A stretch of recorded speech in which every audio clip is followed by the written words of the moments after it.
Olá a todos, meu nome é Eduardo e nesse vídeo eu gostaria de apresentar a vocês um breve tutorialzinho das funções básicas aí do AlphaPlot, voltado principalmente para disciplinas experimentais da física, né? Então, antes de mais nada, eu espero que vocês já tenham o AlphaPlot instalados, né? Caso não tenham, vocês podem conferir o vídeo anterior que trata justamente disso para Windows e para Linux. Novamente, esses vídeos são oferecidos em associação com a comunidade de software livre de Ribeirão Preto. Vocês podem consultar a descrição do vídeo ou post do Instagram, etc., para verem mais informações. Mas sem mais delongas, vamos abrir esse AlphaPlot aqui. Eu estou usando o Linux aqui, mas para o Windows deve ser muito parecido o processo de abertura. E essa aqui é a interface. Ela, no caso, está um pouquinho modificada em relação ao AlphaPlot usual, tal como você instala, porque eu coloquei o tema Dark aqui. Para mim isso é importante, né? Para nós que costumamos fazer relatório, trabalhar às 2 da madrugada, isso é fundamental, né? Salva nossas retinas. A propósito, se você é um desses, bem-vindo ao clube.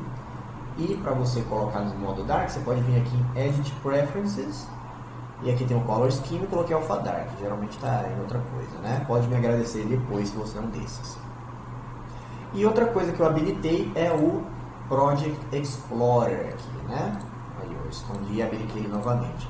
Recomendo que vocês façam isso porque, olha só, a interface toda do SciDays é baseada nesse esquema de janelas.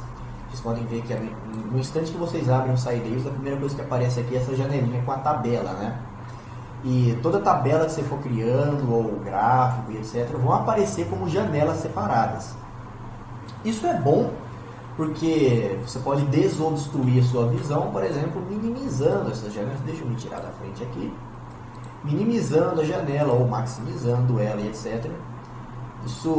Mas isso pode causar alguns problemas, assim, para quem não está muito familiarizado com esse esquema, porque essas janelas existem separadamente das janelas do seu sistema operacional. Elas não aparecem aqui na barra de tarefas, por exemplo. Elas existem só no AlphaPlot.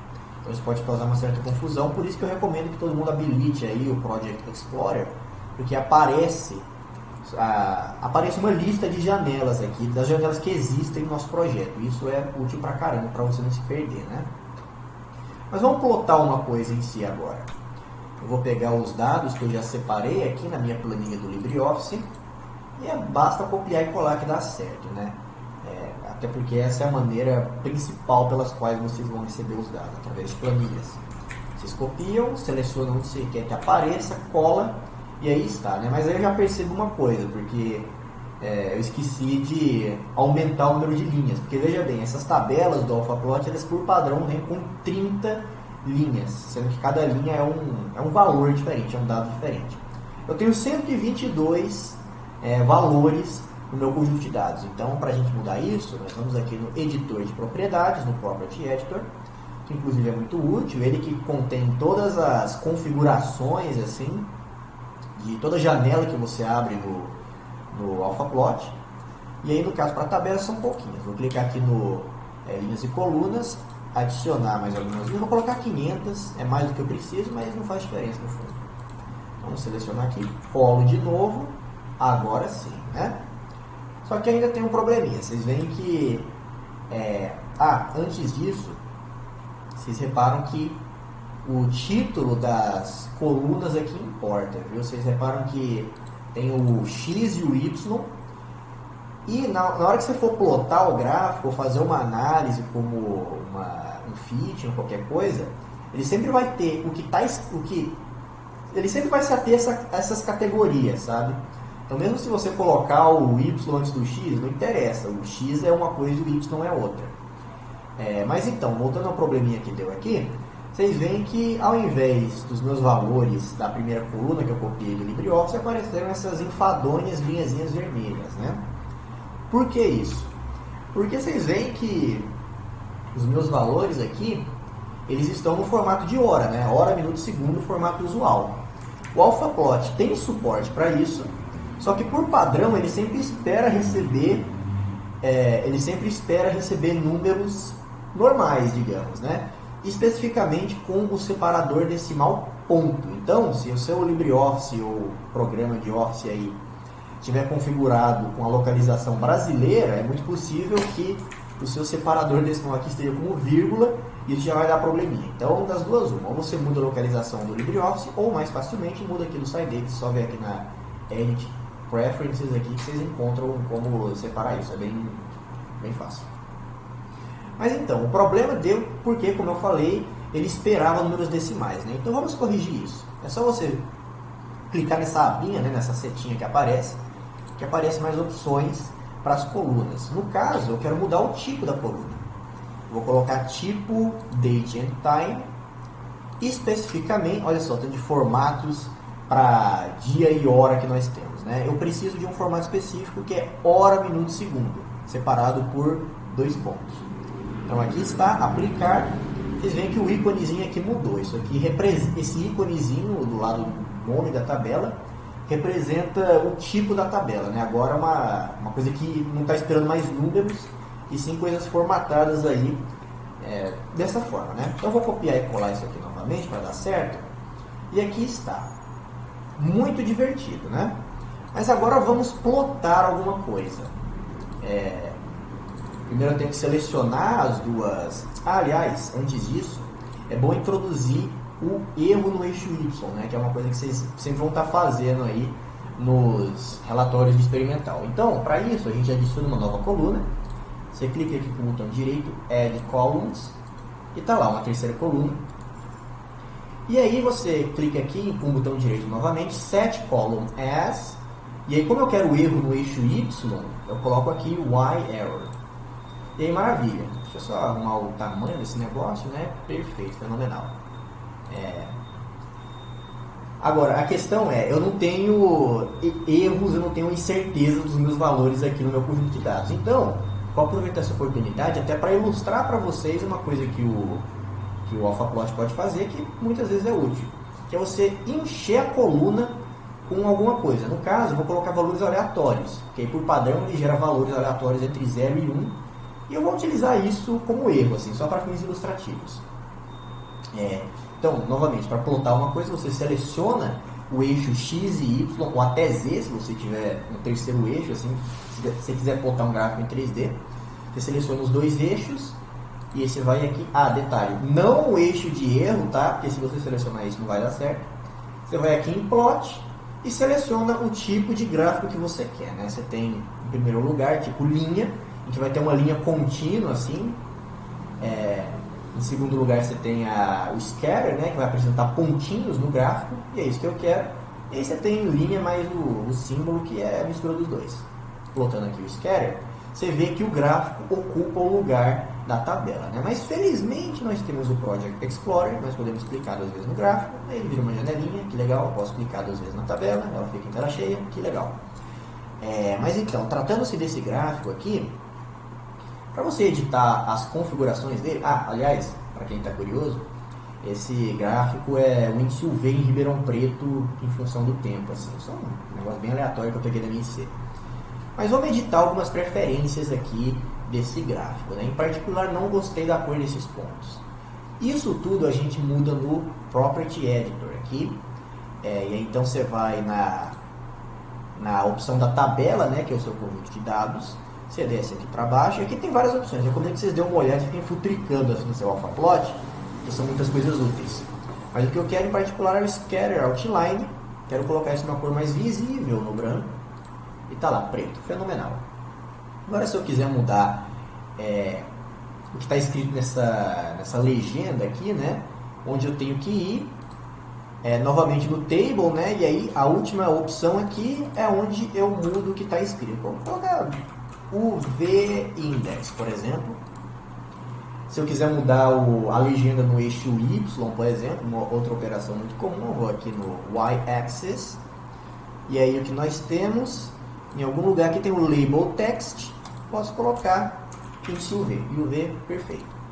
Legal, agora que nós já fizemos a brincadeira de criança aqui com os gráficos, a gente pode introduzir as barrinhas de erro no eixo Y, tais como eu coloquei lá na tabela. Para isso é muito simples, você vai aqui no editor de propriedades, clica com o botão direito, Add Error Bar, ele já vai saber qual é a barra de... Aliás, deixa eu só ver um negócio. Aí eu coloquei, né, que é para ser o erro no eixo Y, enfim. Add error bar, ele já vai saber qual coluna corresponde à barra de erro, mas você ainda pode editar aqui, né? O conjunto de dados está aqui. E outra coisa muito útil é o que você pode colocar os erros como sendo sempre algum % dos valores no eixo Y ou no eixo X. Aqui as opções do eixo Y e X estão aqui embaixo.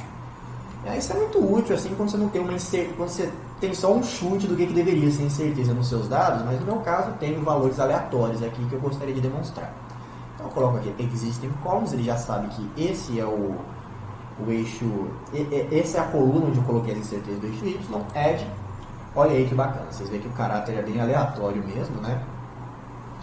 Mas bacana, mas vamos fazer agora uma análise um pouco mais útil desse gráfico, né? Vamos fazer um fitting. Em particular, eu gostaria de fitar uma função gaussiana. Que, assim, se você conhece esse tipo de função, você vê que o gráfico é mais ou menos isso, né? Então vamos aqui em análises, detalhe, é importante que você já tenha plotado os seus dados antes de fazer o fitting, senão não vai aparecer essa opção. A gente vai aqui em análises aqui em cima, nós temos várias opções, é bom que vocês dêem uma boa olhada nelas, porque são muitas opções que virão a calhar em experimentos seguintes, né? Por exemplo, transformada de Fourier, diferenciação, integral, negócio, tal, interpolação, útil pra caramba também. Mas o que a gente está interessado é no Quick Fit, que apresenta algumas funções pré-definidas, são as funções mais utilizadas, assim, as mais comuns, para se fitar em conjuntos de dados, e eu quero fitar a gaussiana. Mas antes, eu só tenho que modificar a tabela aqui, porque eu já sei que se eu tentar fitar com os dados no eixo X dessa maneira, tal como está, assim, com o formato de horas, né, não vai dar certo. Ele precisa que seja um formato numérico. Então eu vou mudar aqui para numeric, apply. Vocês veem que dá uns formatos dá uns números bem doidos aqui, né? Esses números têm um significado, sim, mas não vale a pena explicar o que eles são exatamente nesse momento. Mas nesse caso eu vou encher essa coluna aqui com row numbers, que aí ele só vai mostrar 1, 2, 3, 4, 5, assim por diante. E além disso vou normalizar a perfeito, que aí fica de entre 0 e 1. Isso só para o fitting ficar mais bonitinho, tá? Aí eu vou aqui no gráfico novamente, percebo que o gráfico sumiu porque eu modifiquei o eixo X, né? Mas não tem problema, a gente só fecha esse gráfico que não serve para nada novamente. Seleciona as duas colunas que a gente quer plotar, vai de novo, né? Plot, scatter. Aí que legal, deixa eu mudar isso aqui de novo rapidamente. Scatter outline, colocar preto. E vou mudar essa legenda. Adicionar as barrinhas de erro, né? Add, perfeito. Agora sim a gente pode plotar o negócio, quer dizer, fitar o negócio, né? Novamente a gente vai em análises, vou colocar em Quick Fit, Fit Gaussian, como eu falei, é a função que eu quero fitar, né? E aí vai aparecer. Primeiro aparece no gráfico aqui, em linha vermelha ou qualquer outra cor, o gráfico do fitting, né? E vai aparecer esse results log aqui, que contém todas as informações relacionadas ao fitting que você acabou de fazer. No caso, o valor das variáveis que aparecem, que também aparece aqui nessa legendinha, quantas iterações foi necessário até chegar enfim, fazer o fitting, né? E aí você repara que no meu começou, o meu results log começou aqui na esquerda, você pode mudar isso, né? Como eu tentei demonstrar, eu prefiro que ele fique na esquerda mesmo. Mas é isso, se você quiser tirar essa porcariada aqui da legenda, é só você vir aqui no legend, ou melhor, não é aqui na verdade, é no function one, que quando você fita, aparece uma nova função aqui no gráfico, que no caso é o vermelhinho, ele diferencia isso da função, quer dizer, do seu conjunto de dados, né? Você vai aqui, aí eu vou tirar toda essa porcariada, vou colocar só fitting. Maravilha. Novamente o que aparecia lá eram os parâmetros da função que você acabou de fitar, né? Isso é muito divertido. Só com o que eu mostrei até agora, vocês já conseguem matar 90% dos relatórios de física experimental. Só que eu estaria sendo omisso se eu não introduzisse para vocês essa ferramenta chamada Fit Wizard, que pode parecer um pouco intimidadora assim, com a interface dela, mas na verdade é muito simples e principalmente muito poderosa. Ela permite que você fite uma função arbitrária nos seus dados. E vai chegar um momento assim, que você vai precisar fazer uma coisa desse tipo, né? Então como é que você faz? Eu recomendo, a maneira de você construir a sua função aqui é o seguinte: você dá uma olhada nas funções pré-definidas já. Você procura as funções que você vai precisar, assim como, por exemplo, suponhamos que eu quero uma tangente de um logaritmo, por exemplo. Então, eu encontro a função tangente aqui, addExpression, muito bacana. Aí eu posso colocar dentro do tangente, posso procurar uma, sei lá, não precisa ser, aí, logaritmo natural. Olha aí que bacana. Aí eu coloco x aqui, a vezes, ou melhor, a vezes isso, ou melhor, a vezes isso dentro do parênteses b vezes x. Estou inventando uma função aleatória aqui, né? E aí, para você fitar com essa função, você só vai aqui em fit. Só quero que vocês prestem atenção com duas coisas. Primeiro é que eu fiz uma coisa errada aqui, ó, que é importante que os parâmetros, as constantes que você quer encontrar durante o fitting, todos eles estejam declarados aqui nos parâmetros. E aquilo que você sabe que é constante e você já sabe o valor, declare aqui também. Na próxima tela a gente vai mostrar isso. E você pode dar um nome para sua função, né? Tipo, função doidona aqui. E salvar. Você clica em save e está salva a sua função. Você pode usar para fittings posteriores. Prestem atenção, prestem bastante atenção com a sintaxe dessas funções a propósito, tá? Tipo, não coloquem mais variável do que uma função aceita. Tipo, em cada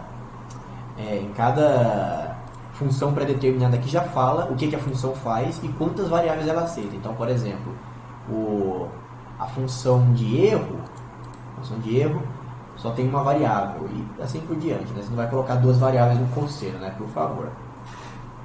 E reparem, para você não macaquear os nomes das funções aqui, em particular, não separem os parênteses do nome da função, isso já vai dar errado. E quando a sintaxe está errada, é capaz do programa travar, tá? Então, novamente, salvem com frequência seu projeto. Eu não mostrei como salva, mas é bem fácil, né? Vem ali no canto superior esquerdo. E prestem atenção redobrada com a sintaxe das funções que vocês vão fitar aqui. No caso, a fim de ilustração, eu vou usar uma função já pré-definida, né? Tipo essa função gaussiana aqui, novamente. Só vou fazer uma breve modificação nela. Eu vou tirar toda essa porcariada aqui, ó. Isso aqui é um fator constante. Vou colocar A. Isso aí vai substituir todos esses valores constantes. E vai ser basicamente isso. Então, já que eu tirei a variável y0, já tirei o parâmetro y0, é importante tirar ele da lista de parâmetros aqui. Então, tendo toda essa função pronta, a gente vai aqui em fit. E é nessa tela que você determina o que é um valor que você já conhece, um valor constante, entre aspas, e os outros são valores que o programa vai tentar adivinhar através do fit.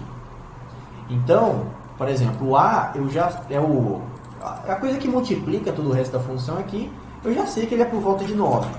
Como eu sei disso? Porque eu sei como é que uma função gaussiana funciona e eu sei que o gráfico aqui, o pico dele está no 9, então tem que ser 9. O XC é onde essa função está centrada, em particular na função gaussiana. Isso aqui é mais ou menos no 0.126 que eu verifiquei antes de fazer o vídeo. Vou colocar aqui 0.126. Isso aqui constante. É importante que você declare todos os valores constantes e coloque o melhor valor possível neles, porque quanto melhores forem esses valores, melhor será o valor aqui que eu quero descobrir de fato, esse parâmetro W, que é o desvio padrão, que o programa vai tentar fitar. Então é importante que vocês façam isso. Outra coisa que é importante se atentar é o range aqui, de tanto até tanto. Isso se refere ao eixo X. É importante que vocês coloquem o range, vocês coloquem assim, exatamente na parte que você quer fitar. Então, por exemplo, eu sei que essa parte, toda essa parte aqui antes do 0.05 do meu conjunto de dados é 0, assim como depois do 0.2, né?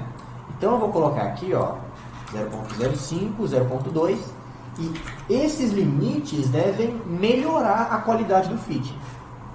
Esse W aqui deve ser mais apurado, né?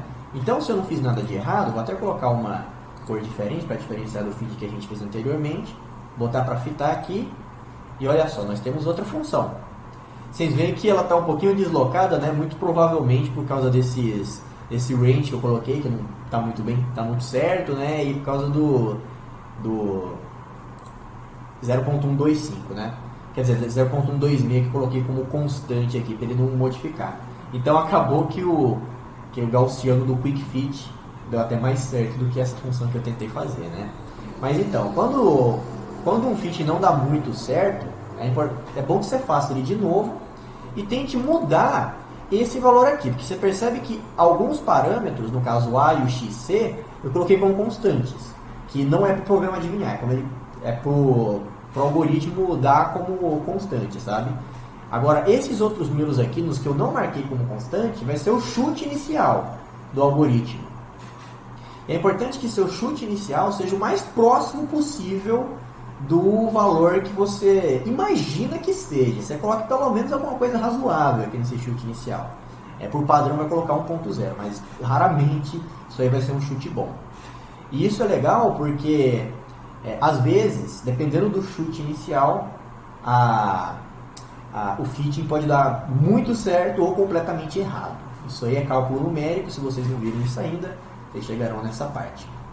Mas é basicamente isso, pessoal. Acho que com isso vocês matam não 90%, nem 99%, e sim 100% dos relatórios de física experimental, tranquilamente, ainda com um conhecimento extra para fazer ICs, assim, etc. Então é isso, novamente, muito obrigado pela atenção de vocês. Confiram a CSL, Comunidade Software Livre, que está na descrição do Instagram, do YouTube, ou seja lá o que for.